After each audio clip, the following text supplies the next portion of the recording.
Dick Gelke has been a resident of the lake since Noah was a cabin boy. And in his second life, he has been assistant professor at the University of Boston in the Department of Earth and Geographic Sciences. So he's well qualified to give us the word out here. And if you hear it from Dick, you better believe it. Okay, you're on, Dick. Thank you, Dave. Obviously, a lot of people contribute to this, interviewed a lot, consult a lot of stuff. We'll talk about that as we go along. But at any rate, Mr. Maynard, as in the town of, took his name, is key to it, and you'll see that as we go along. Born early 1800s, northeast part of Marlborough. If you know Centennial Beach off Causeway Street in Hosmer where they come together, that new parking lot, that's where his father's sawmill was. So he's a local boy, was a local boy. This is our question. This is in 3 parts. This is part 1, and we're going to be talking about the physical background. And at the end, I'll give you a clue as to parts 2 and 3, if we haven't bored you out of your skull. Okay, well, you knew that was coming. Couldn't resist. Okay, moving right along. Here is a map of the local area. Hudson down here at the bottom left. Here's the lake. That town over on the other side where those people live. Maynard. Sudbury over here, Concord. And can you see where we are right now? Can you pick out our location here?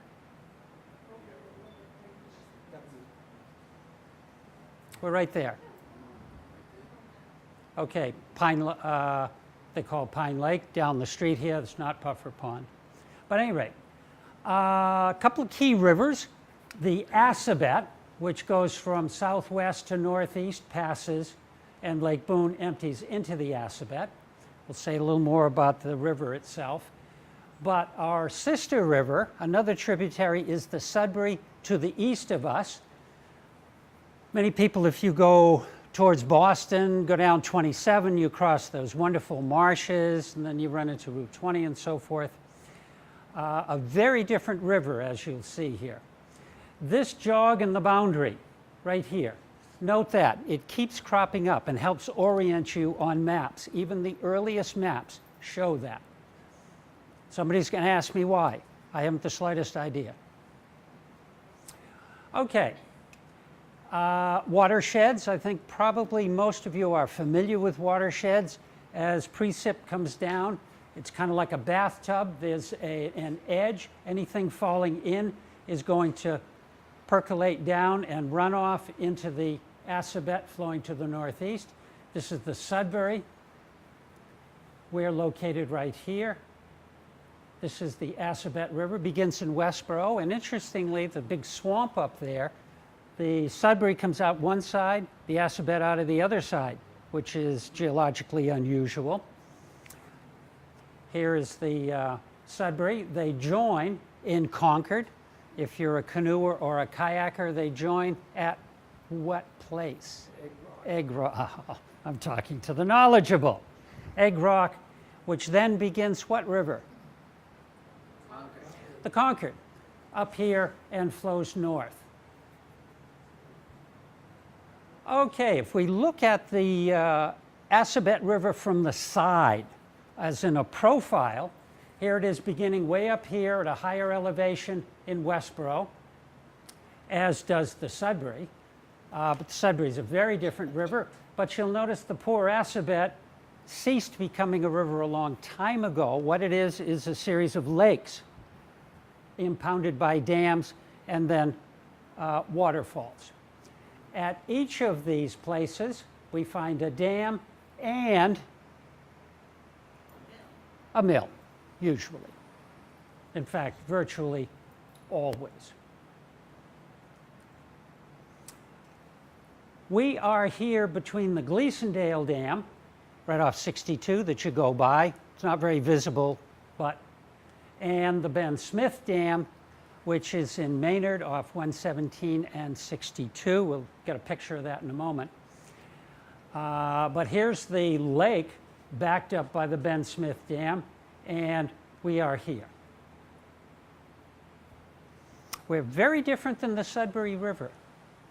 Very different communities on each of the rivers, because the Assabet River towns, Westboro, Marlborough, Hudson, Gleasondale, Maynard, Acton, all have mills and are really mill towns. But do you think of mills for Sudbury, for Lincoln, or any of those towns? No, and the reason is, whoops, what happened there? This is what the Sudbury River profile looks like. When you cross it at 27, that enormous expanse there, which actually is backed up by the Talbot Dam in Billerica, which is like 20 miles downstream, and it's only about a 2-foot drop. No, those are not mill towns. And right now are probably delighted not to have been known as those kind of towns with those people. You know, all them immigrant types. We were good, solid farmers. American people. So, my students would always ask, will there be a test on this?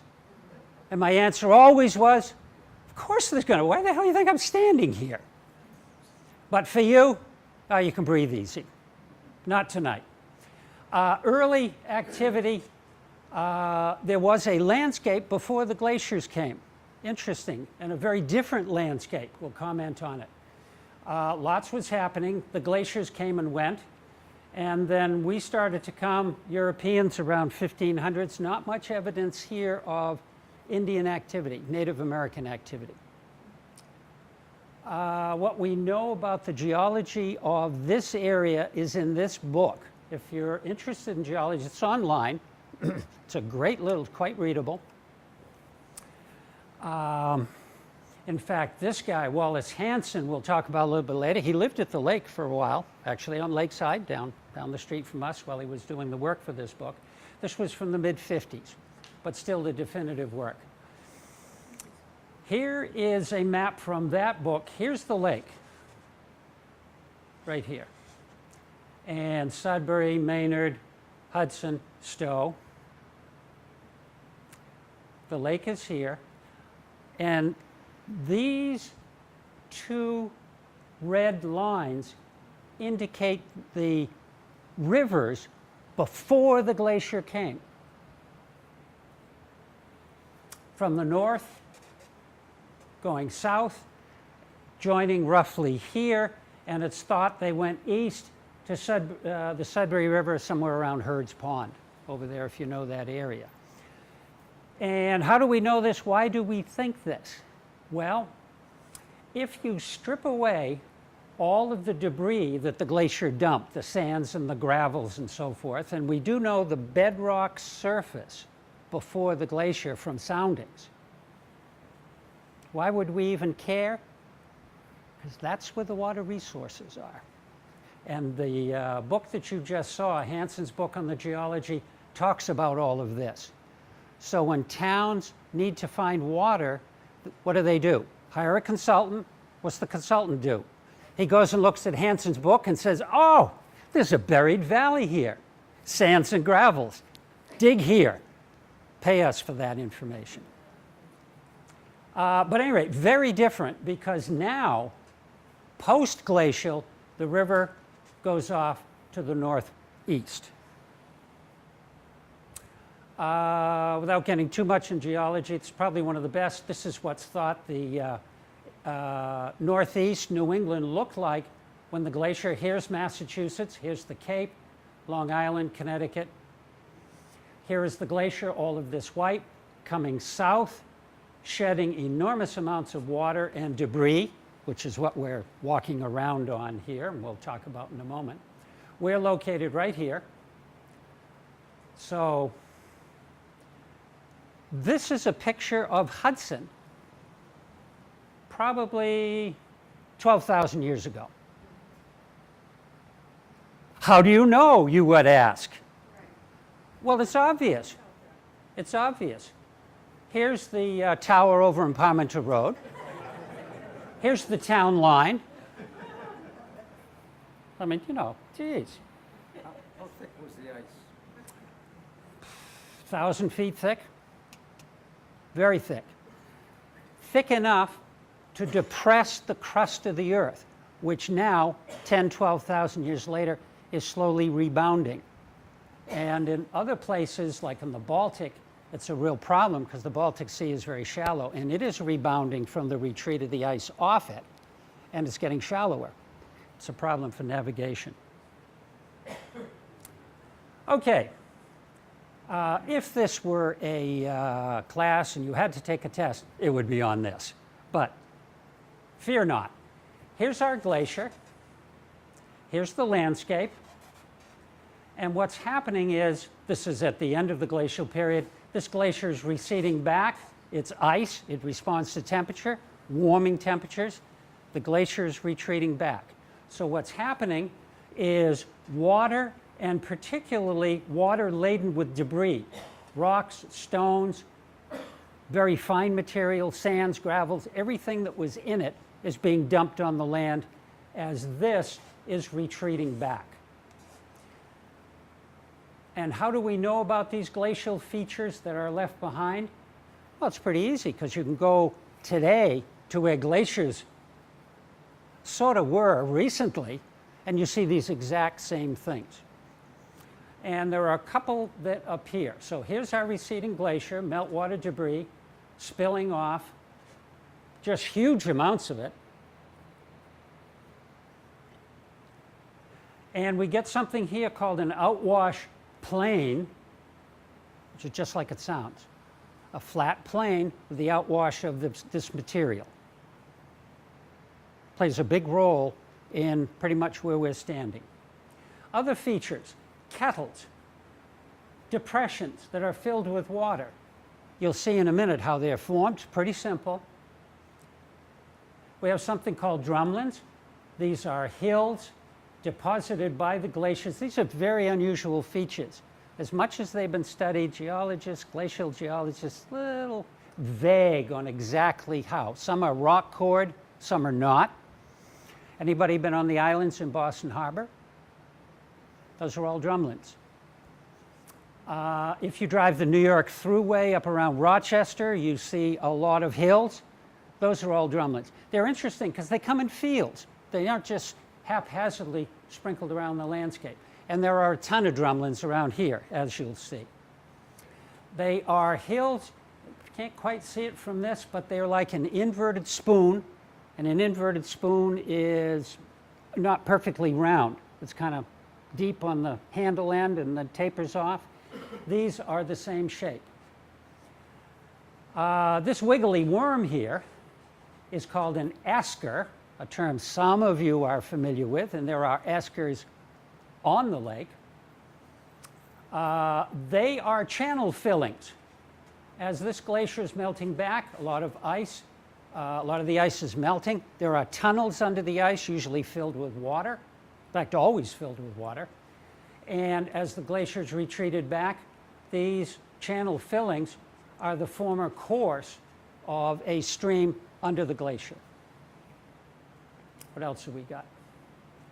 Oh, that's the esker. Okay. This pretty much explains all you need to know about Lake Boone. As the ice is melting back, sometimes big chunks of ice break off. Glacier continues to melt back. Might be a little harder here. It sits here for a while. All of the debris starts to pile up around it, creating a depression. Voila, you get a kettle hole, a la Lake Boone. Been on the Cape? All of those ponds, which are quite round, are kettle holes. Chunks of ice have broken off, stayed a little longer than the glacier did. They're depressions. They fill up with water. But don't think that that water that's sitting in these is water from the glacier. That was 10,000 years ago. It's been replaced. And the water level exhibits the aquifer. Okay, well, that short course in glacial geology leads us to this map. This map is in Hanson's book. Here's the lake. The different colors illustrate some of the different features. All of the green dotted, and there's quite a bit of it here, in Stowe and also on the Hudson side, is outwash plain. Anybody driven Sudbury Road? Well, let me ask it the other way. Anybody not driven Sudbury Road? What's the one thing about the road? It's flat as a board. And what you're driving across is outwash plain. It's material as the glacier is melting back. Any irregularities are going to be filled, the low points are going to be filled, and it's going to be extremely flat. Not all of the area is outwash plain, however. We have drumlins. Boone Hill. Some of you are on Boone Hill. Over here on the other side, up here, Birch Hill. Drumlin down here in the state forest on the other side of Main Street. And one way up here. You're going to see a picture of this in a moment. So those are the drumlins. Remember, they are an unusual shape. The inverted spoon and the steeper side faces the direction from which the glacier came. So if you read contours, they tend to be closer on the north side and slope off a little bit to the south, which they do here nicely. The E's are eskers. Remember the little wiggly worms? The channel fillings. Okay, well, having said that, this didn't come out as good as I had wished. This is the Mimet House on the corner of Lakewood and Sudbury Road where they're redoing stuff. And this is outwash. This is all pure sand sitting on top of some gravel. Perfect for septic if you want stuff to drain away. In fact, it might be too good, might perk too well. But outwash plain is very flat and very even materials, sands and gravels. Okay, we'll come back to that stuff. We'll zip along here. Many of you have been around longer than I have. Hard to believe anybody has. Where are we? It's the Maynard Mill, Clock Tower Place, or it used to be called that. I don't know whether it still is. But here is the mill pond, which fed, in the old days, the turbines for the mill. And that is right here. Here is 117. Here is 62. That mill is right here, downtown Maynard. The reason for Maynard, fumbling about Maynard, is very important to Hudson and to our dam because of the Ben Smith Dam here, which you can't quite see from the bridge. But here's an aerial to orient you. This is the Assabet. This is the Ben Smith Dam here. This is 117, okay? Everybody know what's here? Ah, somebody knows. That's the parking lot for Erickson's. Ice cream. This is that big mill building. This is the parking lot, and you can drive around the back and walk to the mill, right through a very luxuriant crop of poison ivy. This is Mill Pond Square, I think it's called now, and next door is the church, the Indian church. But at any rate, a couple of pictures looking down here. This is Taft Avenue. This is standing just below the Ben Smith Dam. As we'll see a little bit later, it's about 9 feet from the bedrock. Perfect place for a dam. They say, what does that do? Because there is no dam, there is no mill right at this dam, and there never was. What happens here, this is looking down, here's that building. The Ben Smith Dam is here, but way over here, just off to the right, that's just the map of where it is. Here's the dam, just off to the right, and this picture is right over here. This is the canal. What they did was they built Ben Smith Dam, raised the water level high enough to divert it into this canal, and this canal then goes under 117 and feeds the mill ponds, which ran the mill.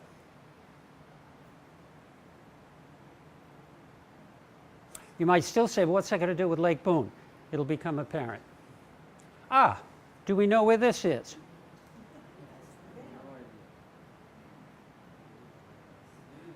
You know, I think I see Dot Spaulding waving from her deck right over there.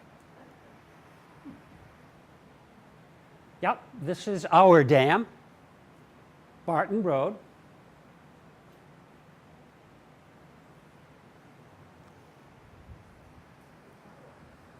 All right, where are we?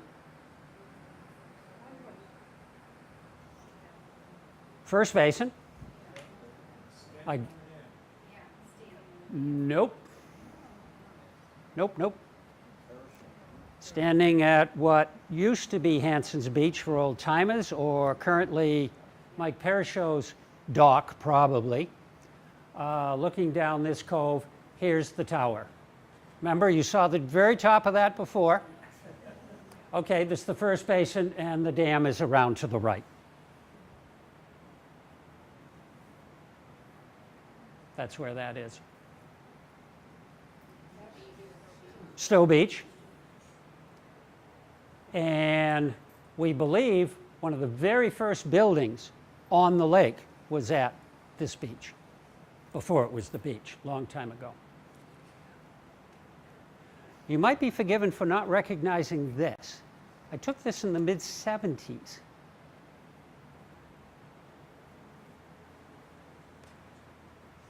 This is the Assabet River. This is Whitman's Crossing. This is Boone Hill. We're standing over, this is a nice crop of houses sprung up on it. But notice the shape. A little steeper on the north side, gentle on the south. Classic Drumlin. Where is that? Where is that? This is off of, what's this street that goes up over? What is it? This is Birch Hill. Yeah, but what's the street? Whitman. Okay.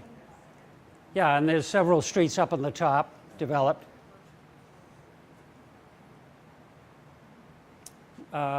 It's here, looking down across Boone Hill, and the lake is just on the other side. Okay. This is as close to where we're sitting as any. This is actually the drop zone. If you take the road out, around, and this is another drumlin. I think it's Tuttle Hill on the other side. This is Outwash Plain and a drumlin, slightly steeper on the north face. Not good places to build because unlike Outwash Plain, which is nice sorted sands and gravels, this stuff tends to be hard packed. Doesn't do septic well. All right, where are we? If before it was the First Basin, we are now Second Basin. Yeah, the Narrows are behind me, looking down across the Second Basin. Nice fall scene. Ooh, uh-oh. I'm not sure that's upright. Yeah, this is across from me, and this is Hale Road over here. Entrance to the Third Basin is off to the right. Outwash Plain on both sides, because it's very flat. Down here, looking across. You remember from the picture, this peninsula is an esker. Well, you don't even have to live at the lake to guess where this might be. The classic stumps. I don't know why anybody would live down that end of the lake.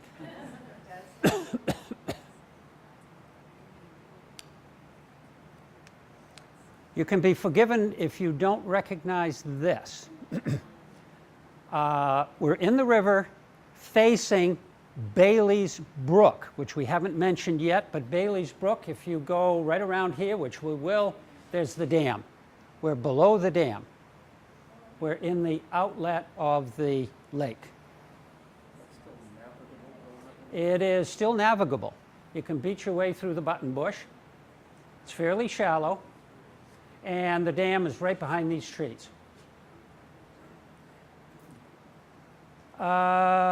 The only thing here, lots of stuff happening in the 1600s. Matthew Boone, who figures. Amory Maynard, born 1804.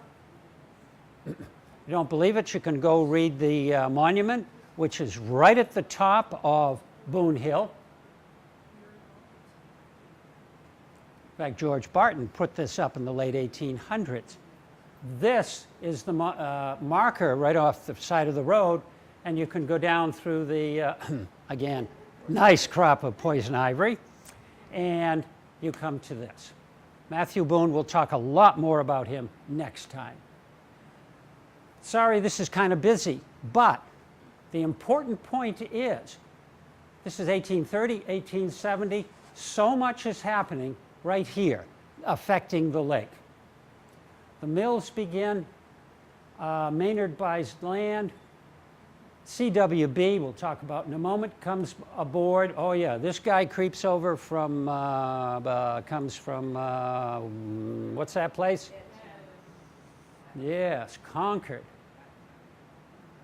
He did not take the train. Could he have taken the train? Yes, because he came in 51. The trains were earlier. Fitchburg Railroad, very early. George Barton comes along, marries Emma Beatty, and lots happening, and then we get beyond this period. But just to summarize this, Henry Brooks buys land, it's sold, Ben Smith Dam, 1846. The mills begin based on the dam. And then these people, the CWB, comes in, buys the rights to Lake Boone, 48, 54, sells it back. What the hell is CWB? Well, that turns out to be the Cochituate Water Board. It'll be obvious in a minute what they have to do with this, because they're City of Boston. Okay, well, let's look at some fun stuff. A map. This is a very early map. Remember this? Remember the jog? Look at this. This is 1794. But at any rate, this is the Assabet. This dotted line runs down here and then goes up and off to the northeast. Here is Sudbury Road. Okay? Here is Boone's Pond. It looks just like the first basin, with its little finger to the north and its outlet to the river. These are distances and directions in chains and rods, which were a very popular way to measure in those days. There was a brook called Ramshorn Brook that came down. It doesn't show on this map because this was a map of Stowe. I don't care about Marlborough. So I've sketched in roughly where Ramshorn Brook was, and you can probably guess that's where the lake is now. There's a little bit more of that swamp.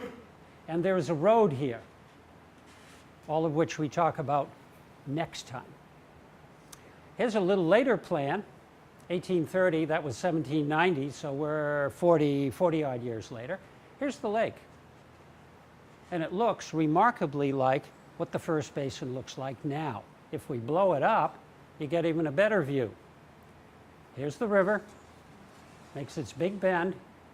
Here's the lake, here's the outlet. And look down here. This is Stowe. This is, where's Hudson? It hasn't seceded yet. We're not on the map yet. 1866, if you paid attention last summer and you lived in Hudson, we were 150 years old. Okay, well, this is a map of Marlborough. That one was Stowe. Marlborough's a little better. Here's the Assabet. Here's downtown Hudson. Elizabeth or Assabet River flows off to the north. Here's a little squiggle here. But this is the big one here. Some turkey drew in this line. This is the Hudson Marlborough border, which wasn't there on the map. So whoever had this piece of paper drew it in after 1866. But nevertheless, this is a swamp, still there, drains off to the northeast. We now call it Fort Meadow Brook. This is now Fort Meadow Reservoir, which is dammed up right about here. Remember those two roads that come together? This is where Amory Maynard was born. So that goes up here. If you drive Main Street from the lake to Hudson, you go along and then you go down and you cross that swamp area, which is the outlet of Fort Meadow. That's Fort Meadow Brook, flowing to your right to the river. Over here is just a little piece of Ram's Horn Brook. Oops, here's the river, which I had to sketch in. And here is Ram's Horn Brook. This will become the lake. This is already that 70-acre pond. It's just it was in Stowe and Marlborough didn't care. Here's the dam, Ben Smith Dam. Look just like it did. Now here's the key. Oh, isn't this fun? I don't know if any of you have done title searching in the Middlesex Courthouse in Cambridge. Wow, what a challenge. Because the courthouse is also for the family courts there. And guess what they will not let you bring in? A camera, because you're going to take pictures of people going to court. Which means if you want to copy anything, it's 50 cents a page. And these damn these documents go on and on. I could practically retire on the 50 cent, keep shoving in the machine here. But at any rate, this was very easy to read. Some of them are really bad. Sorry for this, but this is the key to Lake Boone. This is a deed, 1845. Right to build a dam across Bailey Brook. Deepen the channel of Bailey Brook above and below the dam. The right to all the water from the river in times of high water to pass into the reservoir. Think about it. What are they saying? You think of Lake Boone, dam, river. Water flows into the river. What are they saying? Evidently, the bottom of Ram's Horn Brook was sufficiently low so that water could flow, when the Assabet was flooding, back into Ram's Horn Brook. So it had to be a lot lower than it is. And I've tried to sketch this, but this is all from wording. Here's Ram's Horn. Assume you're standing at about where Dot Spalding lives, which is just as you start to go up Boone Hill. Look towards the dam. Everybody see our perspective? Okay, so the lake is on your left, dam's in front of you, river is to the right. Here's the brook. Now, the dam isn't here yet, but think about it. The bottom of the first basin had to be lower than the outlet. Otherwise, it wouldn't be a pond. It was just a brook that flowed direct into the river. And we know from the very early maps it was a kettle hole. So there had to be some higher ground here. Probably, how much higher, who knows. But a little stream flowing through that, which then emptied into the river. Here's our rock ledge in Maynard. Okay, if you have a depth finder, and if you go around the lake, which we've done, this is the third basin. It's averaging 8 feet, give or take. If you go through the now, it's the second basin. We're averaging 10 feet, a little deeper, not a whole lot. Here's the buoy. You go into the narrows. If you go to the first basin, you get to 20 feet. But the interesting thing is, the bottom is very flat. Because when you get towards the shore, especially in the first basin, this shallows up really fast. I mean, you can be like 10 feet off at 15, 20 feet, and then zip, up it comes. Even true here in what we'll call the Dam Cove. It's Maureen Walsh's sandbar. Same is true pretty much up and through here. Okay, this is what it looks like now. We're in the same perspective. We're standing on the bottom of the hill, looking towards the dam. Lake is to the left. Okay, here's our first basin. Lake elevation about 186. There's Barton Road sitting on top of the dam, a couple feet above the lake level, not much, just enough. There is the inlet structure carrying and dumps into the brook. And here is Bailey Brook, which is the little brook that goes from the base of the dam to the river, 1/8 of a mile long. It was enlarged, because if you go there now and go along, the sides are very straight. You'll see that in a minute. Ben Smith Dam down here in Maynard, there's 117, 160 feet there, but this is 9 feet high. We know all of this from the Corps that has done a lot of studies on this river. We don't spend much time. 8 feet in the third, 10 feet or so in the second, narrows a little. First basin a little deeper, bottom 166. It's about 15 feet here, so this is the original pond, and it had to go up a little to keep the pond from draining or being a and here's our dam. Water spilling out, and you may not have done this, but just below the current dam. Now, one of the problems with the dam is as you look down with the lake behind you, there's alder and buttonbush and so forth, so you can't see. But if you have been down there, we run into this little guy, and I'll show you pictures of this in a minute. And I think this was the original dam. It's only a couple feet high, straight-sided, edged with rock, and has kind of a 5-foot space that you can actually get a canoe up in, and I'll show you in a minute. Here's the crest of the Ben Smith Dam. So that would have been just about right. No sense putting a dam if it's below water level. And the Ben Smith was done before this dam. Okay, well, you're on a plane looking down. This is kind of a map view. Here's Barton Road, the existing dam. Here's the spillway. Here's the plunge pool. Swampy on both sides. Here's Bailey Brook and the river going down. See where we are? Oh, I did this the other day, as I have many times, got right about here, and I thought, oh, Jesus, better duck. Because Bob Collings was flying his planes pretty close to Bailey Brook.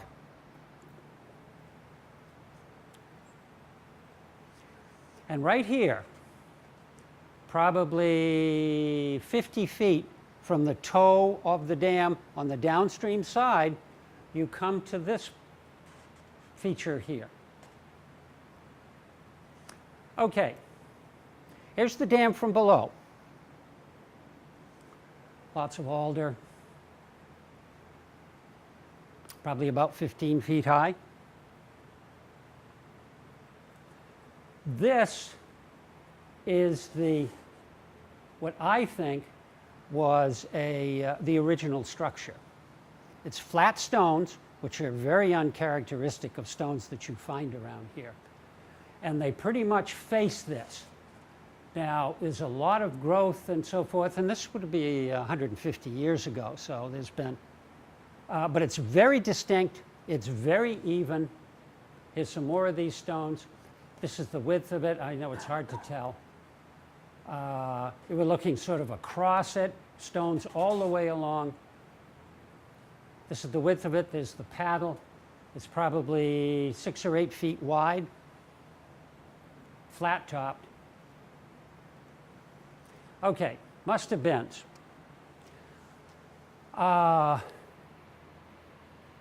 Simply from just a thought process. The brook had to float into a kettle hole. Natural dam, 70 acres, we know from the earliest of maps. And if you go to Google now, which you can calculate area and do it, it's 70 acres. First dam raised late 1840s. Deed text. Well, the problem here is you can read the deed text. 40-odd pages of this stuff. Amory Maynard is very busy buying land. We got book and page numbers of all of that stuff. But he's assembling parcels. But nowhere does it say, I built the dam. All you know is all of the lead up to it. Okay, then these guys come along. Oh, here's a thriller. This will keep you up late at nights. Page Turner. It's actually online. Cochituate Water Board. It was the water supply people for the city of Boston. And what was happening in 1848, 49, 50, 51, 52? Anybody driven the Mass Pike through Framingham or Route 9 through Framingham? What do you cross? The reservoir, Lake Cochituate, was Long Pond. They connected the ponds. Say, okay, what's that got to do with the price of peanuts here? Well, interestingly, the Water Board bought the water rights for Fort Meadow Reservoir and Lake Boone because here is the Cochituate Reservoir over here on the Sudbury. If you were listening, what I told you is this was really flat. There's no dams until you get to Billerica, the Talbot Dam. These people were very concerned that while they were screwing around up here, they were going to deprive the Talbot Dam and the Middlesex Canal, which crosses at that point, its water. So to assure that there was sufficient water, the Cochituate Water Board came, purchased the water rights, only the flowage, for Lake Boone and Fort Meadow, and up in Hopkinton as well. And I think, they don't say it, but I think they actually used it. They do pull flashboards, let water run out to keep these people in water, otherwise they'll get sued. But here's the Talbot Dam, Billerica. This is on the Concord River. Really nice canoeing up that way. After the 1850s, when they got things going and everything was back online, they sold the rights back because they didn't need them anymore. It was strictly what was called a compensating reservoir. Okay, this is what happens through the year. Number of days with low flow. Hardly surprising. It happens in the summer. So when are you going to pull the flashboards from upstream dams to run the mills? You're going to do it in the summer.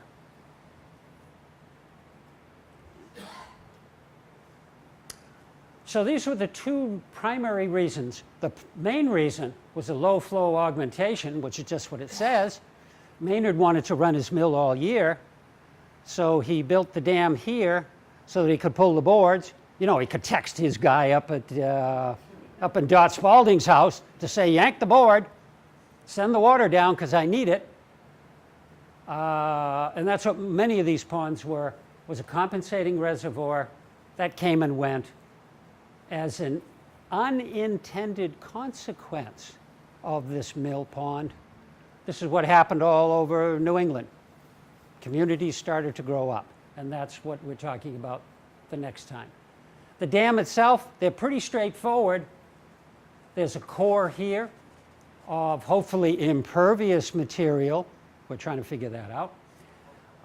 Covered over with other materials that keep this from eroding away, and it is literally the weight of this thing keeping the water from going past.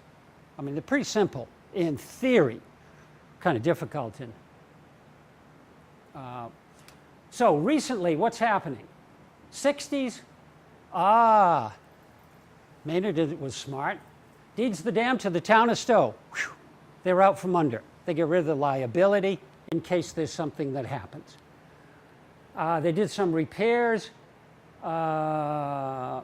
Bruce Fletcher, we talked with him. Highway Department Stowe had quite good records. They did some work made in 2000. They did quite a bit of upgrade on the dam. And then recently, the town of Stowe has received a letter from the state dam safety program suggesting that there are issues. And is there anybody from Stowe knowledgeable about Stowe's position on this? No. Okay. It's going to go to the Stowe Selectmen, who will talk about it. Are you scratching your elbow or going to say something? It's been pretty well reported in Stowe Independent. I'm Don Hawks, I'm a selectman in Stowe, and on the Lake Boone Commission. So I know a little bit about it. We're going to town meeting on July 10 for other purposes, but it came at a good time.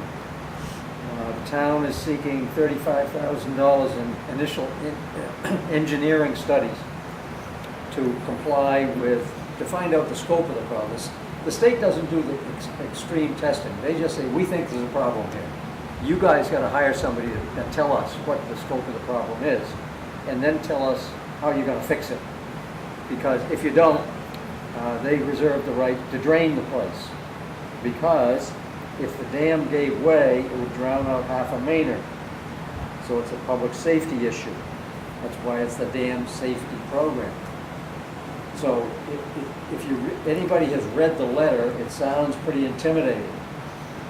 But our town administrator, who has been with us for 25 years and done a lot of engineering work before that, gives us a pretty good indication that a lot of the language is boilerplate, that there will be costs connected with not just the $35,000. That doesn't fix it.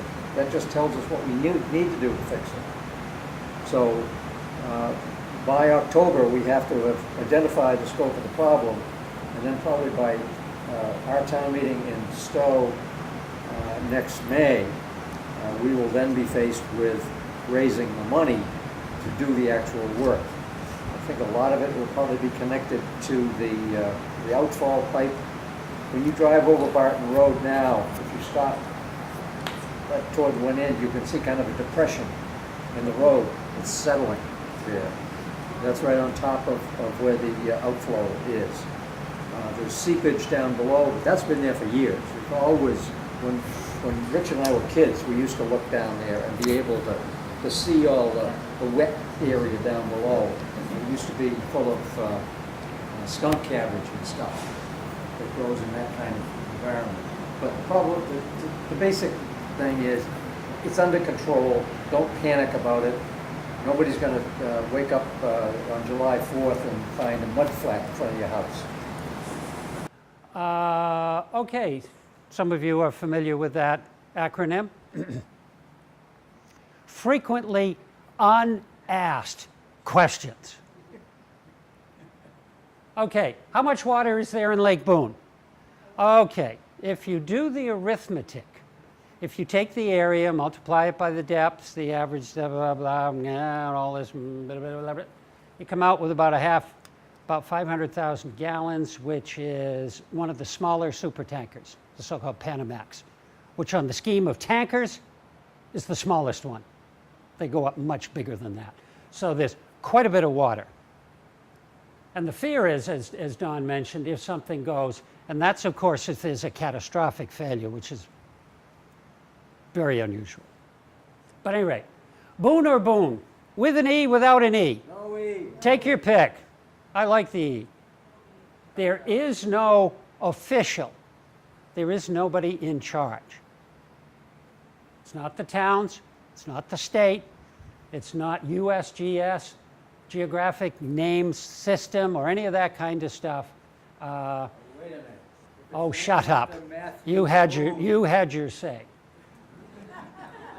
The only thing I can say is, having gone through a lot of the records, is E used to be somewhat more common.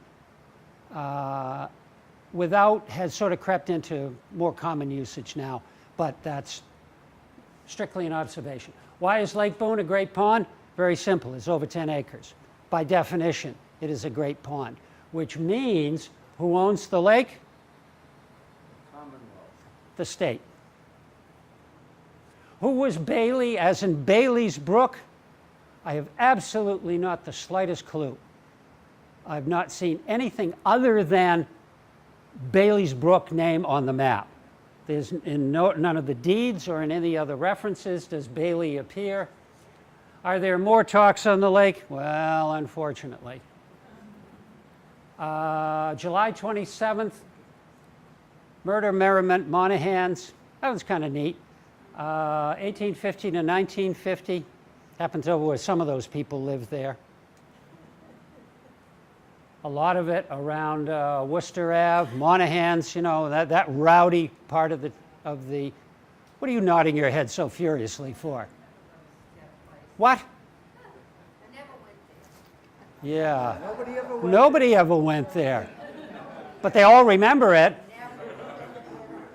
Okay, and then in August, we'll pull it together with a boat ride around, somewhat more current, but again, all pictures. Thank you. Time to go home.